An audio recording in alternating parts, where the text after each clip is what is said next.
Hello, good afternoon. My name is Hector Ayuso. I'm a festival director. With me, I have Xavi, alias Voltron. Hi, hello. Enric from Basava, and Carla Cascales. And this is a round table. So I want to start with celebrating something, which is that we are all here today, and probably shouldn't be a celebration, but after a long time, a period of time where we didn't have the chance to do something like this, I think we should be celebrating that we are here today in an auditorium doing this event. It's a small step, a baby step, but it's something that I think we should celebrate because we're making culture. I read this morning, which is really nice. It says, culture is like personality. In a person, the personality is made up of values, beliefs, assumptions, interests, experience, and habits that creates a person's behavior. And culture is made up of the same thing, which is values, beliefs, assumptions, attitudes, behaviors, but shared with a group of people, which is what we are doing today. So we are all making culture today, which is amazing. So I just want to celebrate that. I think many of us during the last few months, we felt trapped of thinking that we were actually maybe doing something, but all of a sudden, I mean, at least I felt like all of a sudden everyone was an expert of working out or cooking or just inspiring others. But sometimes education, research, and inspiration can also be a clever disguise of procrastination.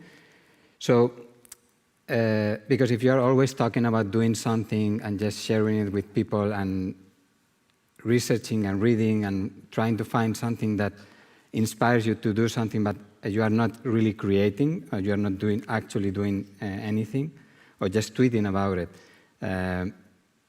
Where is the revolution then? Because you're just thinking about if I should do this or not. And I feel like the message should be, if you want to do something, just do it. And there's no better way to do what you want to do than simply doing it. And make sure that you know exactly in which side of the fence you're going to be in the near future before it's too late. Otherwise, you can be wrong, in the wrong side. Can we put up the value?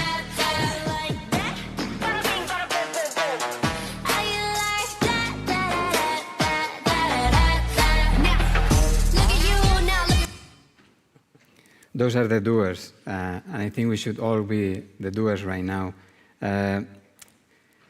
And before we start with the presentations, I just want to share one more video with you, which is one of the most inspiring things I've seen in the last weeks. For me, it's like a true call for a real revolution with no fancy images, just words. It's from a Beirut artist. She did this right after the horrible blast that happened a month ago, that I'm sure everyone knows about it. So I just want to show this video and then we'll start with the presentations. مرحبا، مبسوط؟ بالوقت اللي بغير بلدان عم بيدرسوا إمكانية استراتيجيات ليطلعوا من أزمتهم الاقتصادية، بلدنا انفجر ووقع على الأرض. بالوقت اللي في بنت من جيلي طموحة عم ترجع تستعيد نشاطها بعد كورونا وترجلج مستقبلها بعاصمة بلدها برلين، مدريد، باريس، أنا هون طارقة ضايعة من الخوف وعدم الاستقرار، لأن عاصمة بلد انفجرت ووقعت على الأرض وعم كنسها هي وأحلامي. بالوقت اللي في شاب هونيك عم بيتجوز بنت بحبها، مبسوطين في أهله، في شاب هون مات شهيد، غلطة سلطة واحترق قلب أهله. بالوقت اللي في جروب شباب عم يعمل مشروع رود تريب لويك أنت يستمتعوا بالصيفية جوات مناطق بلدهم لأنه ما فيهم يسافروا، أنا بالويك دايز عم لملم حجار وإزاز بيروت جميزة مرمخايل عن الأرض وشوف وين بدي نام الليلة أنا وأصحابي وإذا رح أعيش تشوف الويك أند. بالوقت اللي عندن دولة أنا ما عندي بلد.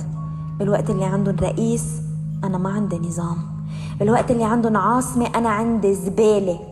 بالوقت اللي عندن فيه مستقبل أنا عم جمع صور أهلي والماضي اللي طاروا من شبابيك وصور أعياد ميلادي عم بلاكين الجيران بالبنايات التانية. يا جماعة وعوا الموضوع بطل موضوع نظام فاسد وحزب وسلطة فارضة حال علينا. الموضوع صار انت اذا بدك تضل قبلان بهيدا الوضع او لا. خايف من شو؟ تجوع؟ متكل عليهم يطعموك يعلموك يأمنوا لك حياة زهيدة يحموك من العدو. ما في عدو، هن العدو. انت عدو حارك لأنك مفكر انك بحاجة لإلهم تتعيش. انت عايش فهم، بس هن بدل ما يخلقوا لك فرص عمل وأمل بيجوعوك وبيخلقوا لك فرص موت. شي بيبعتوك تدافع عن بلد مش بلدك وقضية مش قضيتك. شي بيتبنوا عملية إرهابية راجعة لفكرة عقيدة لازم تكون قرضت من 1000 سنة.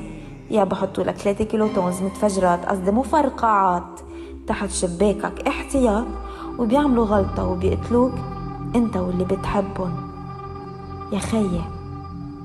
يا خيي بالوطن، يا خيي بالوطن العظيم. ما بعتقد انك هالقد بهيم. انا لا اؤمن بعدالة الارض فهي من صنعهم. اؤمن بإرادة الشعب يرى الحياة ويريدها. حط ايدك بايدنا بس تنعيش، ما بدنا اكتر، نعيش ثورة.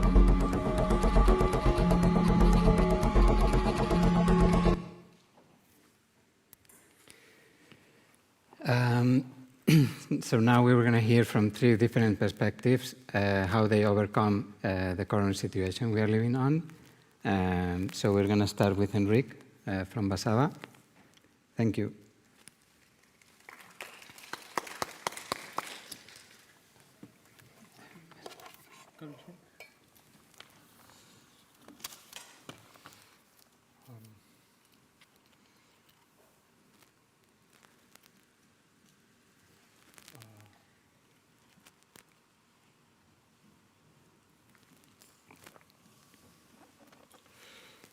Okay, good afternoon. I'm going to discuss today about how we are, thriving with this new situation and how we, as a studio, we're dealing with it. I'm Enric Godes, managing partner of Basava. We're a multidisciplinary design agency from Barcelona. And typically our work covers a wide of a spectrum of design solutions, from branding to illustrations, motion graphics, typography, a bit of everything. I clearly remember at the beginning of 2020, we're toasting with champagne glasses, saying, okay, 2019 was great, but 2020 is going to be, amazing. But starting with, okay, it's the year of the rat, and whatever comes something good from a rat, right? Year of the dragon, year of the tiger, of course, but the rat doesn't go very well. And of course, shit happens afterward, and I don't need to tell, how this thing has affected us. But particularly for us, since we're a design studio with more than 25 people working together, and pretty much our team dynamics are based on personal contact. We discuss, dialogue, we have reciprocal teaching, physical interaction. So this is gone. We need to go back home, and we need to transform, our previous experience into this. So it was like a big shock, probably pretty much the same for all of you, but me as one of the partners of the studio said, okay, guys, we need to keep the business running. We need to understand how to interact with each other. It's not longer desk to desk. It's going to be more screen by screen situation. So we go through a process that started with, the first one was, okay, let's try it, don't panic. I contact other colleagues, like, hey guys, what are you doing? Other friends of mine, how are you dealing with this situation? And some people are, like, okay, we're going to cut some people, we're going to lose some people. Well, people are taking different, are facing in different ways, but we decided to be, a bit more bold. We want to, keep our people around. We want to, of course, clients are going down. We don't have actually projects to do, but we decided not to fire anyone, not to stop our current business. So we want to keep it, like this. So the first thing we did, okay, guys, you need to think about what we are doing. We're creative not because we make nice things, kids things. We're creative because we're able to solve problems. So this is a starting point of building a new strategy. Like, okay, situation has changed. We're good solving projects, solving problems. We have a new problem. Let's see how we can dodge it.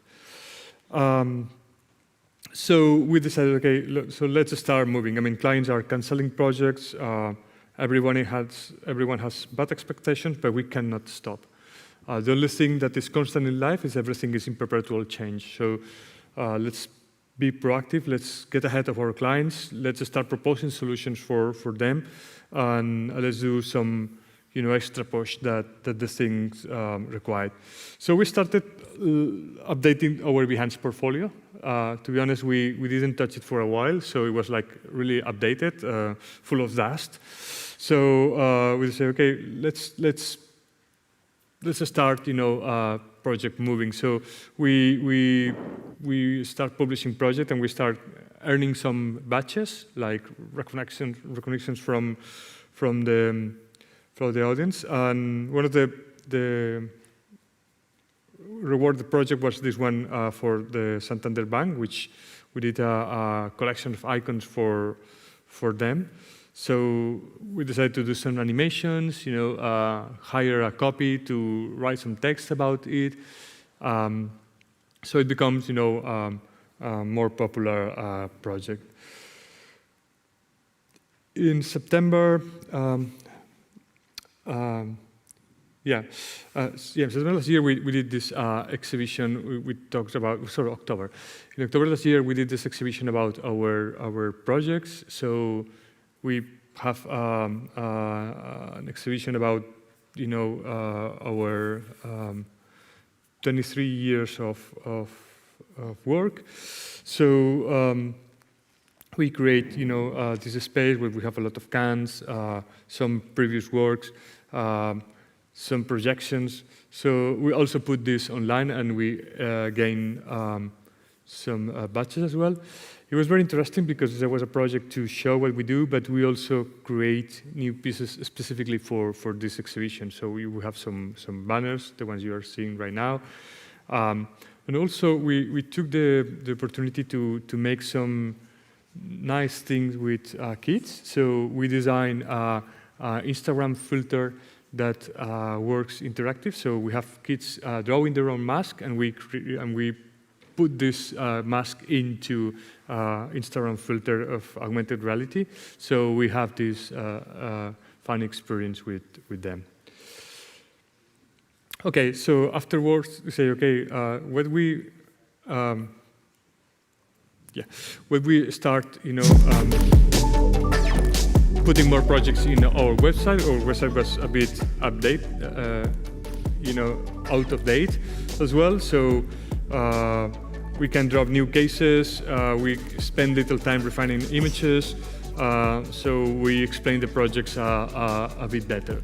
So as you can see, we start, this period making some self-promotion or trying to do, our own projects. And this is something we use. We do a lot. Like we use time between projects to develop our own self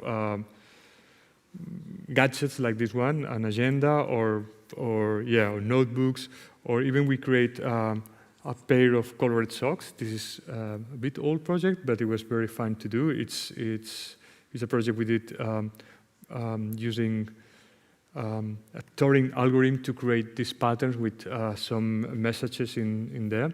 And we produce the socks and we deliver it to some friends/clients. So we also make a deck of cards with a puzzle. So in one side, we have like little pieces of advice, and on another side, you have an illustration, so you can combine them together. And if you feel stuck, like, okay, I'm not sure how to move in the creative process, you have one of our tips to keep pushing. And also, we create these crazy animations. And we were very happy with them, so we decided to transform this animation into something touchable, something real. So we create a collection of tiles, and we send these tiles to our clients/friends.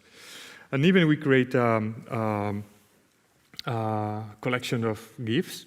This is something, if you go to Instagram and you write Pasaba, you can get one of these animations to your own stories. And it's a self-generated project that keeps our spirit alive, help us to develop our own languages, and help us to of course get some visibility. Also, I want to introduce you another project we did for OFF. They contacted us because they want to do a series of posters using 20 different creatives. So at some point we decided to do this poster that can be shown in an exhibition. But instead of making just a static poster, we decided to make it as an animation. Okay, so moving forward, again, we couldn't get stuck in negativity under what's going on, so we decided to start moving our own assets. And since all the projects were on hold, nobody knew what's going on, we decided to start a self-generated project while we were at home. So the starting point was, the authorities encouraged us to stay at home. And people were seeing a lot of memes and pictures and making jokes about what's going on when you need to stay at home.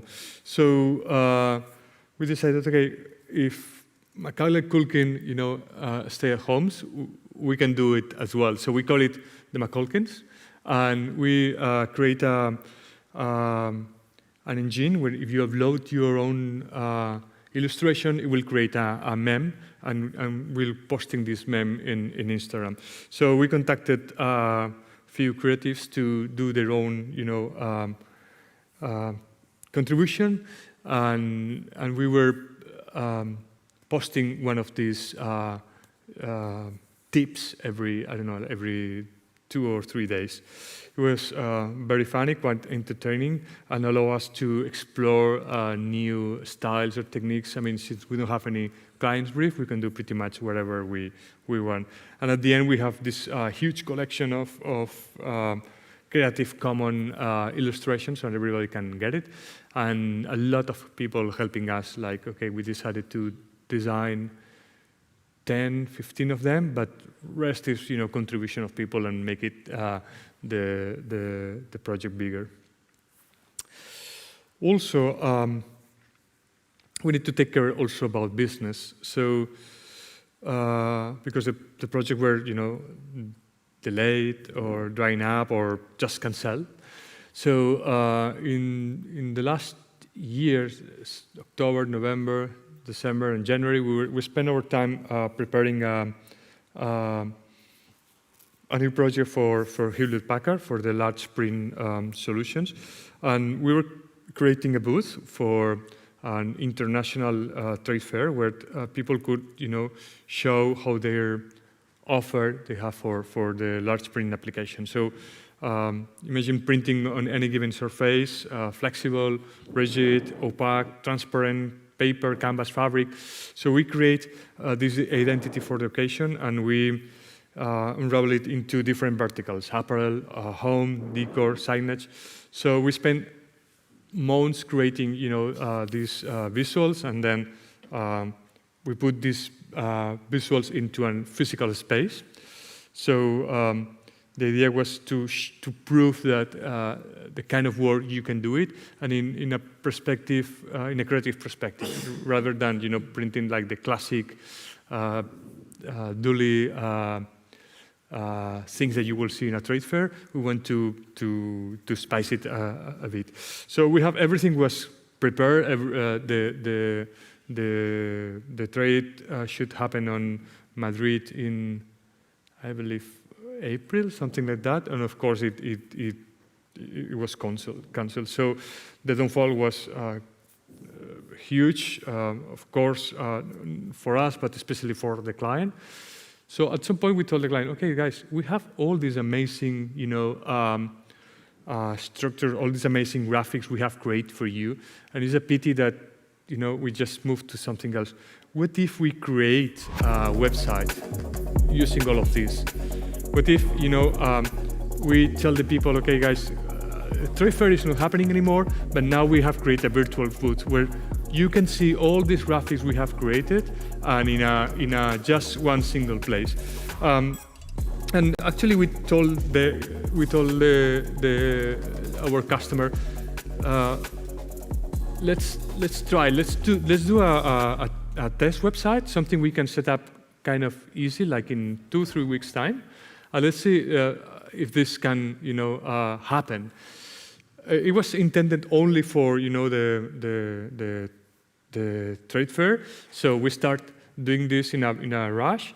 But at the end, they love it, and now we're still keeping it, and they're launching the project under this new portal. So it was one of these rare occasions that you push an idea to your client believes in you, and at some point it becomes a success. I'm finishing my time with a quick presentation about another project we have done. I mean, I have kids, and it's very difficult to keep them entertained at home, so they just want to find digital things. So one of the trickiest things is, okay, what if they start going back to reading? Because nowadays reading is a rare thing. The books they're having nowadays are YouTuber books, like books that are just a piece of shit that someone created just for quick consume. So Planeta contacted us and they said, okay, how we can attract new generation of readers into classic stories. So we told them, okay, let's start with the cover. So that's pretty much the brief. Let's try to make titles where make appealing for this specific generation that are more engaged with things that are writing rather than books. So we adopted this eye-catching concept, and we incorporate the illustrations into the lettering. So we create a letter for each title, and the idea is to create a comic book style paired with bright color palettes and to give an idea of what's going inside the book. So for instance, we have this Peter Pan flying lettering that gives the attention of the kids, like okay, what's going on here? So the process was entirely do it in-house. We create, of course, we started creating the layout for the font, and afterwards we do the illustration that need to fit into the books itself. So this is how the collection is looking right now. So, well, at the end, my message here is positive. I mean, remember, even that those times will pass, and the good times will come soon. And if you don't believe me, just believe Bob Marley, who says everything is going to be all right. So, yeah. Thank you. Pones in the cat.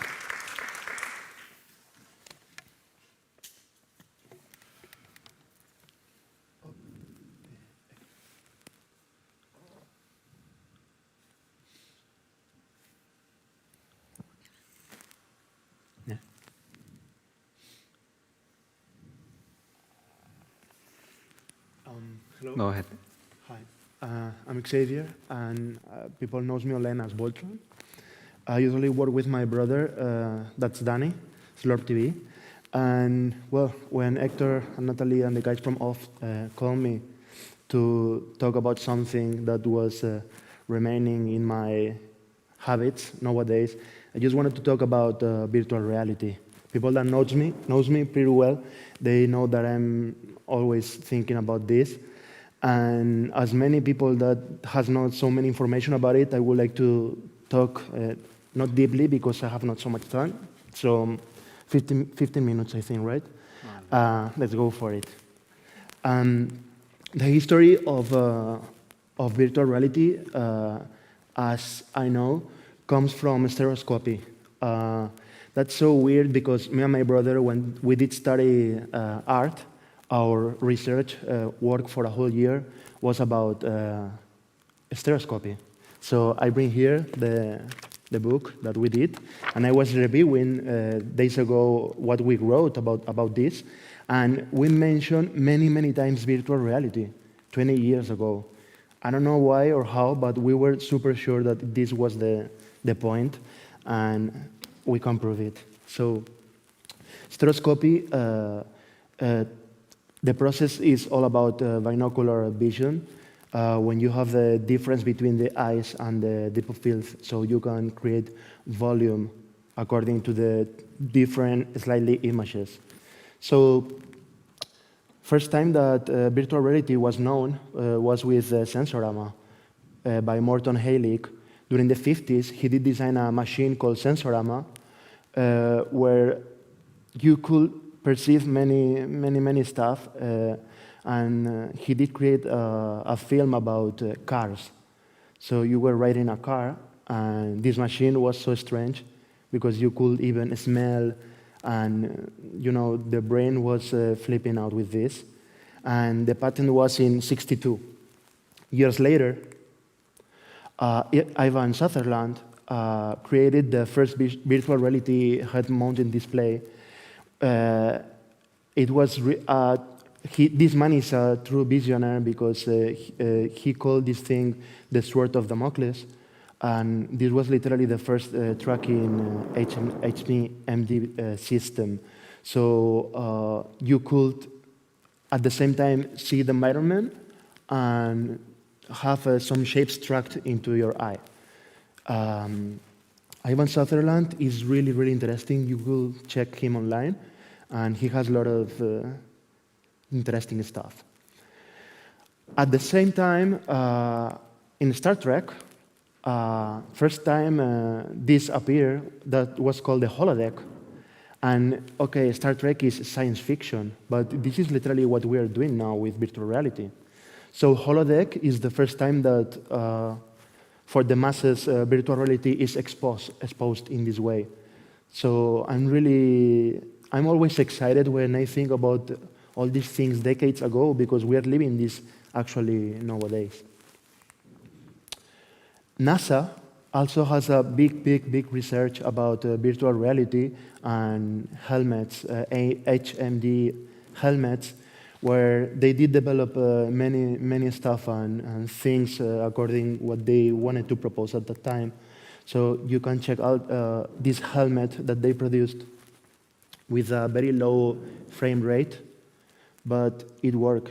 I suppose that this is a motorcycle helmet, and they did build this amazing stuff also decades ago. It looks so science fiction, but it's real. So at that time, in the 90s, who remember that books? Me and my brother, we were absolutely amazed and hypnotized by this thing. This was the reason why years later we did develop a project only focused in stereoscopy, and Magic Eye was the trigger in our lives to develop this thing. Also, there are other apparels that we can remember during the 80s, and also related to art. Dali was doing stereoscopic artworks, and other artists well known at that time. So there's a big research online where artists were working in binocular vision. There's also a super big screen that was developed at that time where you could share in the same time with your colleagues or coworkers with these special glasses. And this was back in time also. So stereoscopy has been always developed in many levels. You have also this thing, into brackets, called the cave. It was also trying to persuade the person who was using it to make him or her believe that was inside an environment. And the cave, it was in 93, I bet. No, a bit earlier, I think. And it was what we call today, it's like some sort of mixed reality. And it was tricky at that moment. This is Guillermo. I always talk about Guillermo in my talks because Guillermo has been literally my savior in many levels because he was the person who introduced me into virtual reality. He's a light sculptor, and I think that light at the end is in a parallel way working with virtual reality, stereoscopy, binocular vision, and everything. So he's a connoisseur about this thing, and he does light sculptings or holograms, as we know this stuff.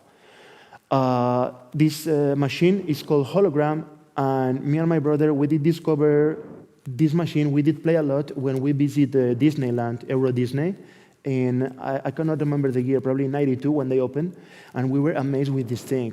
Indeed, the machine is called Hologram, but it's not holography. This process is called telepresence, where an image is projected in a mirror, and then you can see volumes appearing in the screen. I saw recently a documentary that I already had a DVD about Imagineers in Disneyland. This was the place where we saw this machine, and Imagineers did develop a lot about virtual reality back in the 90s and late 80s.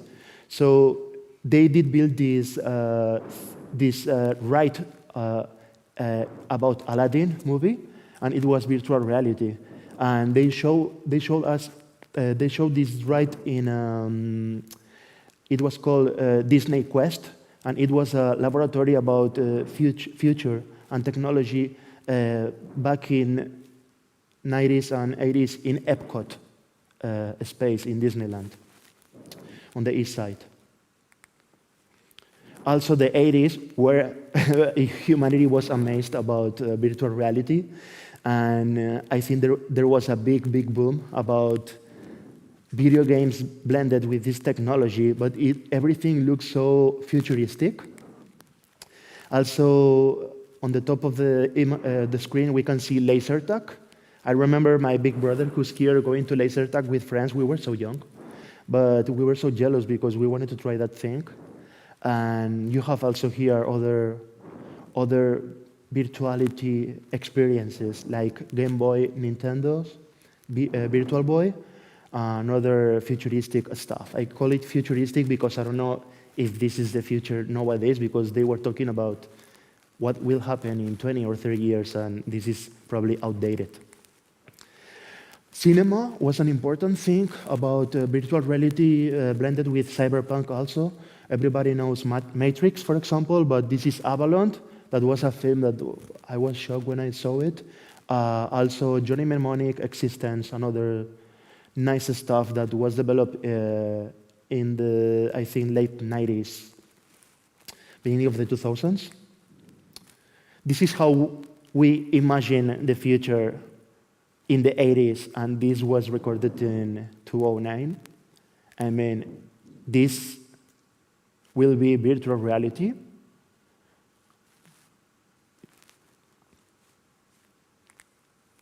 So HMD helmets or displays were developed in many levels. And for me, this kind of research has been always an uncertain science, because everything was changing so fast. So I thought, I always was thinking what will happen with this process that was literally related to stereoscopy. So I put 2003, sorry. Some years ago, Rift DK1 was released in a Kickstarter, and it was a big blast because later on Facebook bought Oculus for $2 billion, and they knew what they were doing. Also, my first helmet was an Oculus, was the HTC Vive, and it was an amazing blast for me and my brother because we were flipping out so much with this technology that we already had at our home, and we were developing this stuff at that moment. During our 3D career, we were always developing virtual reality stuff in an experimental way. So 3D Head was developed in, again, 2115. I'm sorry. I think I flipped all the years, sorry. And 2016 was developed Pimax, and I think that wasn't, these kind of helmets are not comfortable. Besides, everybody says that they have a super big and nice resolution. This is going to be released this year by Panasonic, and it looks amazing because they're just glasses, super, super light. And I'm a bit skeptic, but everybody that have been trying these ones, they say that they're amazing. It looks a bit steampunk, in my opinion, but they look comfy. And this is the new big thing, is a cinema that works this way, in 5K. So you put it like headphones, and then it has the screen in your eyes. So this is a Kickstarter campaign, and it's working already. And I'm also pretty excited to see what's going on with this. Besides the helmets, there are a lot of peripherals, and I would like to talk about haptics. Haptics have been always, for me, a thing that I've been always focused, because that kind of tracking with your hands is an extra point for your experience. But after this development with the haptics, there's been another kind of development called Leap Motion that you can already work this way. And it looks way better, in my opinion. So this is me trying the HoloLens by Microsoft, and I was trying to get many things about this experience. And HoloLens was in an early stage at that moment, and hopefully they can go forward. Besides, it's AR instead virtual reality, VR. Everything is called XR. That's virtual reality, augmented reality, mixed reality. So let's see what's going on with AR, because I'm a VR guy, and this is not exactly my cup of tea, but I'm always following this stuff. Volumetric VR is not 360 view. So as a 3D designer, I always like everything about volumetric VR, where you can walk around and experiment and grab things. 360 is not VR, in my opinion. It's just a vision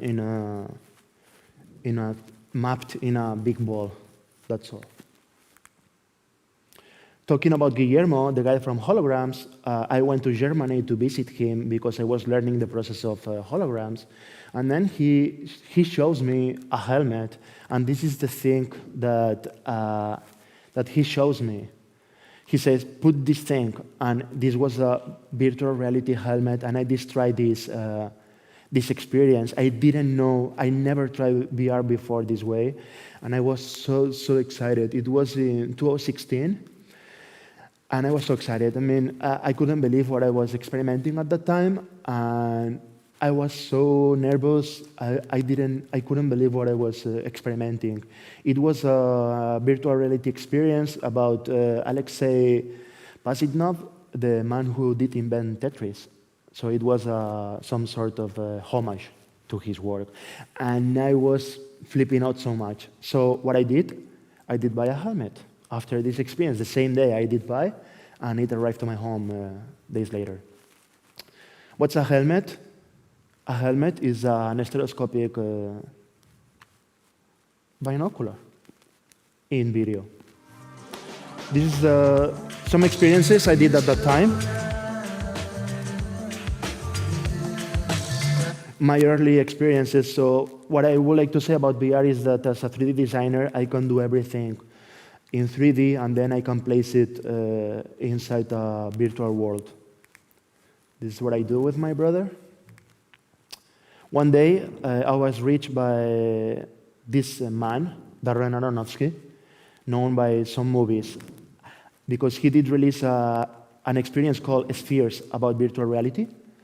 And we did build a pitch because we were proposed by his executive producer, and we did build an experience called Moods that we are really proud of it, and we were working on it one whole year. And we were talking about the multiverse and how in virtual reality you can flip or switch worlds with a click. And after a whole year doing this thing, we rejected the process because it was so slow. And I don't like slow. I like fast and done. So thank you, Darren and his team, because they were amazingly gentle and super respectful. And hopefully we can build a new experience soon. With VR, I'm finishing. With VR, you can do a lot of stuff in your home. You can create, paint, build, sculpt, produce, edit, publish. You can do anything you want. And this is the magic of VR, that you can produce stuff in just one day. This is Matt Schaffer, a guy that draws in VR. He can do anything this way. It looks like low profile, but it's so charming, and this is the kind of stuff I like to paint too. For finishing, and talking about my future according to VR, some months ago, with a game called Half-Life Alyx, appeared as a plugin or a feature called variable rate supersampling, where you could extend from 5K to your glasses the definition of the artifact in the glasses. So this is Half-Life Alyx, a well-known video game that's super, super real. And we did spend almost 40 hours playing inside, me and my brother, during the quarantine. So we are so happy we did invest our time inside the virtual reality helmet. And as I say, virtual reality saved our time during these hard days. And for finishing, I would like to talk about NVIDIA cards.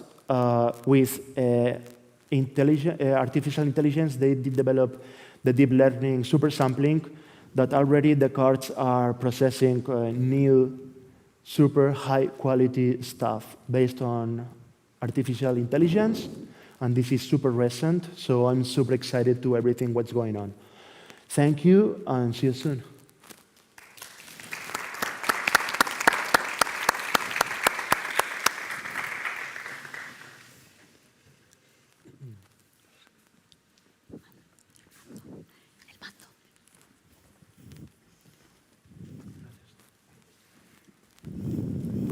Carla, you ready?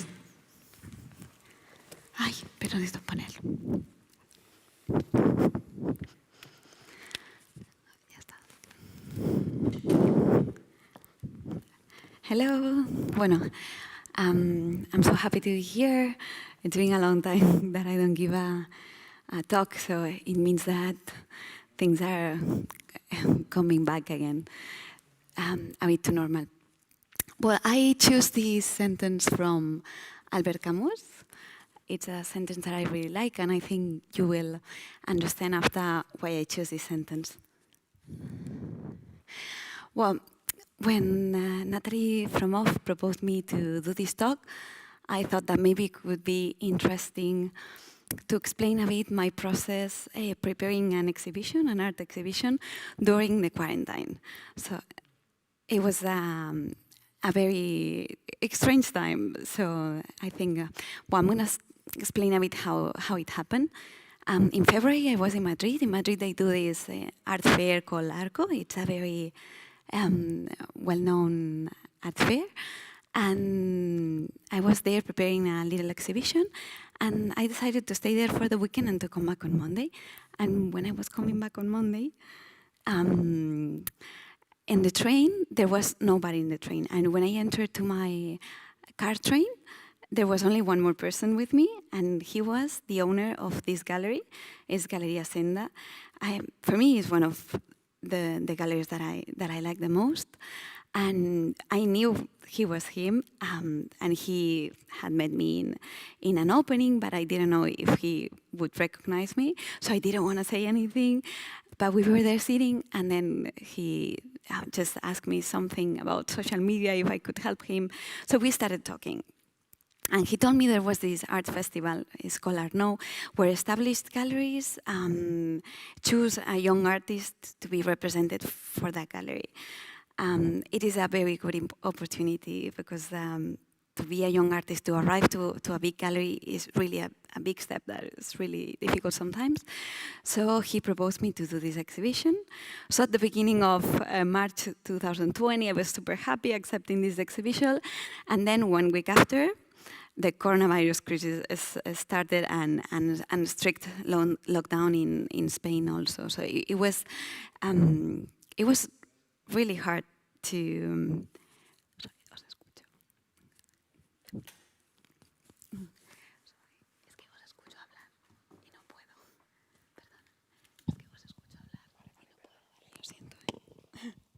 Sorry. So it was. So during lockdown, it was a very strange time for everybody. But during lockdown, I don't know if that happened to you, but all the commissions, all the constant hurry that we always have, then we were calm.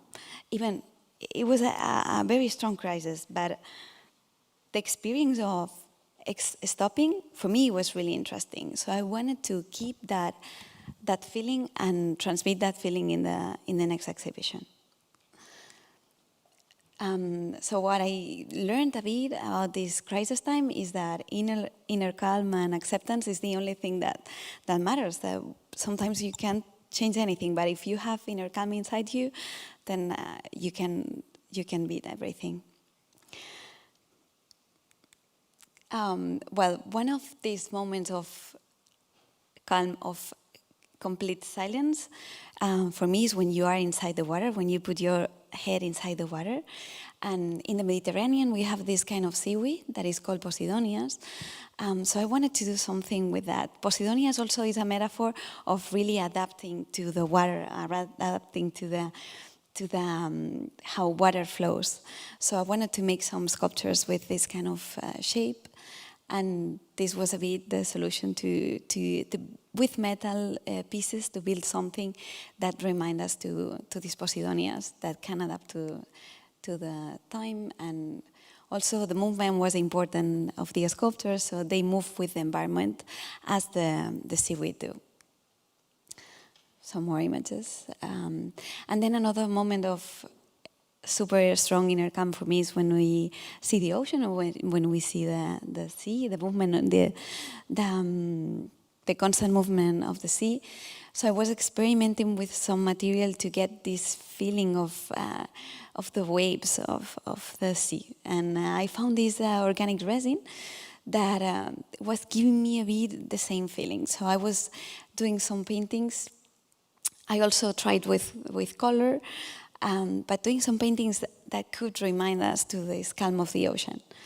And those are the two paintings that I finally presented at the exhibition.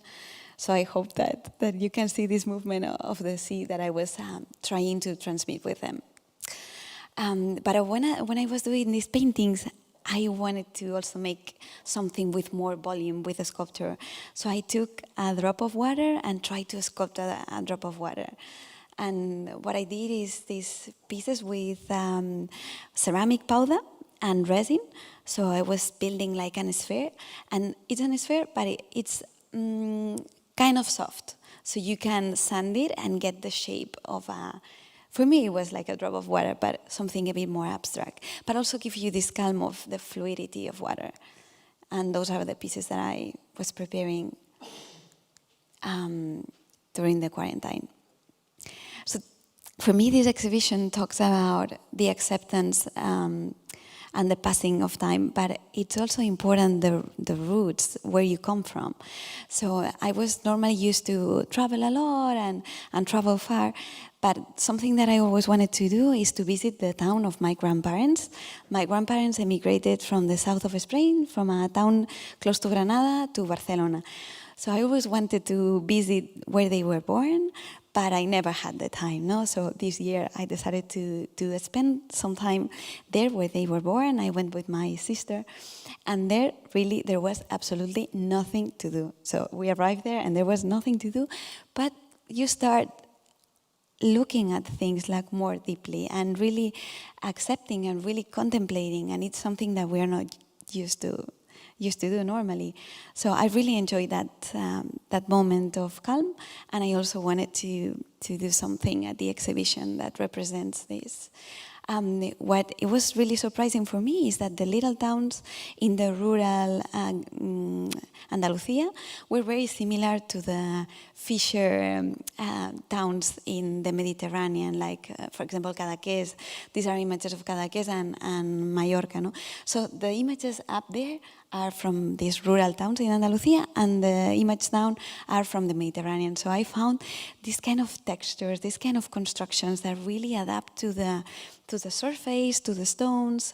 So I wanted to make some kind of a sculpture that represents that. And I was trying with ceramics, and this is made with a wheel, and it keeps this shape, this texture of these houses that remain with the years, like, and with the years get more beautiful for me. Also in the Asian culture, things that with the time get more beautiful, and I think this is something that we can adapt to our culture because it's beautiful. So for me, this time of quarantine was about acceptance, about finding calm inside you, and it's what I was trying to do. I also wanted to show you a bit the exhibition, a little tour in the exhibition. So it's still the whole month of September, so if you are curious, if you want to visit the exhibition, you can also do it. And this is like a little tour where you can see a bit how the pieces came out. My sister made the music for the sculptures.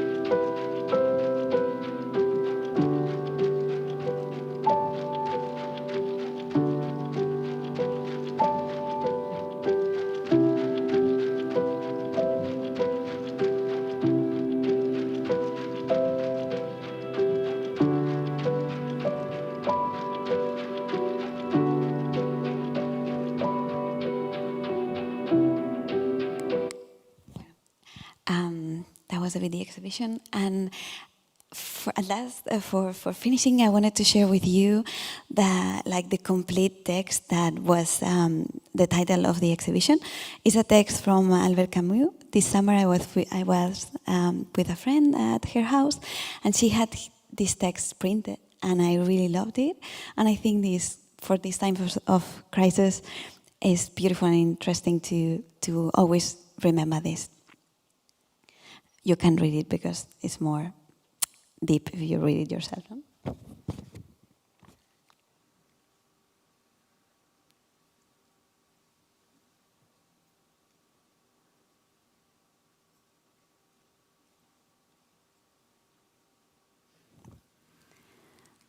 Well, thank you so much. See you soon.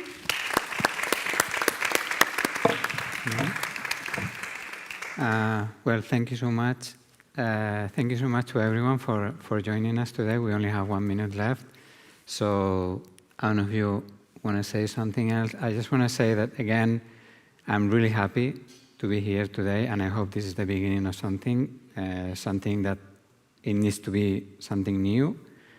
I'm going to use the expression that everyone is using, but it's obvious that it has to be something new, and hopefully we're going to see each other soon in this place or downstairs or anywhere else. Thank you. Thank you.